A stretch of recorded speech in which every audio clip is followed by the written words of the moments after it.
Okay, it's Armand with the diagnostic case here. We're working on a X3. I believe it's an 04 or 05. I know it has the older engine, an M54. So we did a guy's complaint was always you got to know what the complaint and confirm it. I took it for a quick spin. Sure enough, it was you could feel a little pulsation.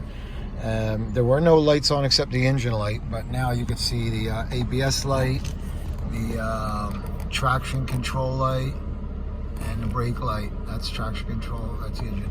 So I confirmed they were not on until I started moving, which pretty much tells you right away it's related to the wheel speed sensors. Because if it was a problem with a broken sensor, a defective sensor, then the light would be on immediately, but it's not reading properly, so it'll throw this issue. So I confirmed, I did a quick test. You can see all the faults in all the modules. I focused in on the engine just to confirm and what the engine is, and there's a few faults there. You got mixture 1 and 2, and then the alternator signal, tank cap, that's an evap, not a big deal. But I did check these are rich. It's a rich condition. Has nothing to do with his main complaint about all the traction lights on, but I made note of it, that it's a mixture, bank 1 and 2, too rich, and 84 times. So this has been an ongoing issue. Just from me understanding the things, whenever you see to confirm mixture, I always look at what the actual adaptations are. So in the BMW world, you have the adaptive. So that's like a positive 21% right there. You could see it.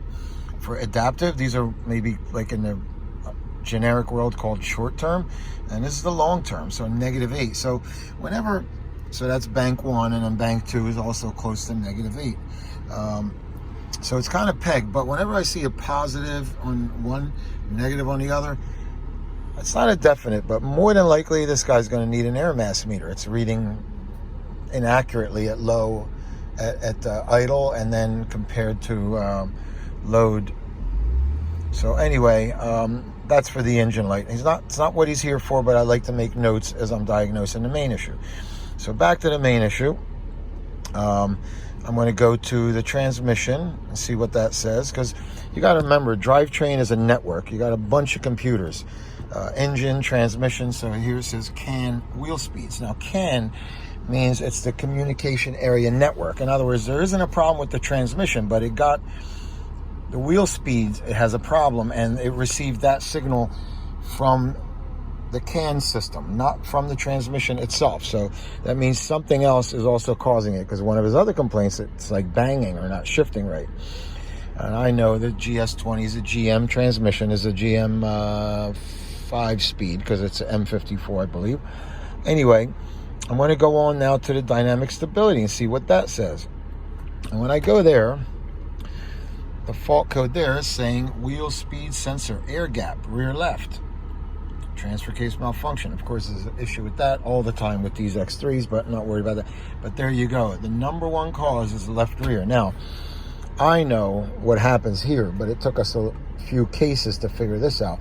But that's what's happening. So the axles in the back have they're metal, like a gear teeth, and then a sensor reads the outside teeth. Well, those teeth get rusty, and now they're no longer perfectly square. They're like rounded or lumpy, and they just throw off the reading. So all 4 wheels have to read a certain number. Well, it has a complaint with the left rear one. Some people may try the sensor alone, but if you take a close look, I can maybe show you when I get the car in the lift, but I guarantee you that axle is rusty. So in this case, nothing's going to fix this car but that. So after I do a quick test, I'm going to clear all the faults, and then I could take it for a ride, because you got so many faults there. Hard to see the hard to see. You want to distill it. You want to boil it down to its root cause. But I guarantee you, if I take it for a spin, the mixture of stuff will come back relatively quickly, maybe within 2 trips, and then I'll get that fault for the air gap again.